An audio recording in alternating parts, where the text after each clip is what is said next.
माननीय उच्च न्यायालय ठारे सत्यपाठ दाखल न करा जाए एवं आमर रोक को न उठा जाए तापर नहीं कि केस है माननीय उच्च न्यायालय से रोक लगे 5 मास बीते देले किंतु सत्यपाठ दाखल करू ना कनिष्ठ शिक्षक संघर सभापति प्रेसमिट जो डाकिचु से मुख्यमंत्री जो घोषणा करते से घोषणार निर्देश क्रमे 2 एप्रिल 2026 रे विद्यालय गणशिक्षा विभाग तरफ एक विज्ञप्ति प्रकाश पाइला एवं किछि दिन परे से जो विज्ञप्ति प्रकाश पाइथिला तापर नहीं कि केस है माननीय उच्च न्यायालय से रोक लगेले एवं रोक लगेगा सहित विद्यालय गणशिक्षा विभाग को सत्यपाठ दाखल करने निर्देश देले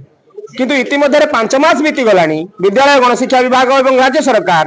2 सप्ताह 4 सप्ताह 6 सप्ताह एमती समय मागी मागी 5 मास बीते देले किंतु सत्यपाठ दाखल करू ना आमे आपण मानक माध्यम जनइबा चाहूँ जे जो लोकाभिमुखी योजना होइथिला से योजना एपर्यंत कार्यकारी होई नांती एथिरु केही भी उपकृत होई नांती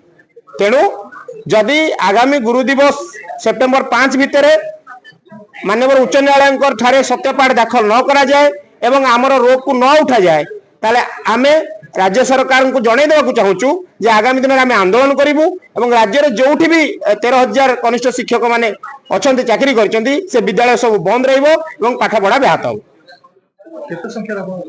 13,000 ऊर्ध्व कनिष्ठ शिक्षक हम चाकरी कर